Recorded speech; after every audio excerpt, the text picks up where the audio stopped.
Այրողներ։ Թարգմանության վրա աշխատել է Էլոնը։ Սոս, սենյոր Լիչագա։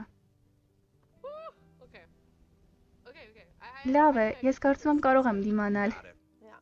Քո Էլտերեգո ալբոմը դա մի կոնցեպցիա է ոգեշնչված քո 5 բնավորության գծերով։ Յուրաքանչյուրն ունի իր անունը, իր բնավորության գծերը։ Եվ ինձ հետաքրքիր է, ինչպես կարող է կերպարի մեջ մտնելը դառնալ քեզ համար որպես դերասան կամ կատարող մի տեսակ գերհմտություն։ Դա ուղղակի առաջացավ գլխում, եւ ինչու ոչ։ Մեզ մոտ այնքան զվարճալի կոնցեպցիա առաջացավ Էլտերեգոյի համար, ուղղակի տեղադրել 5 հերոսների՝ Ռոքսի, Կիկի, Սանի, Սպիշի եւ Վիքսի։ Նրանք ներկայացնում են իմ 5 կողմերը։ Ես իրոք զգում եմ կապը նրանցից յուրաքանչյուրի հետ։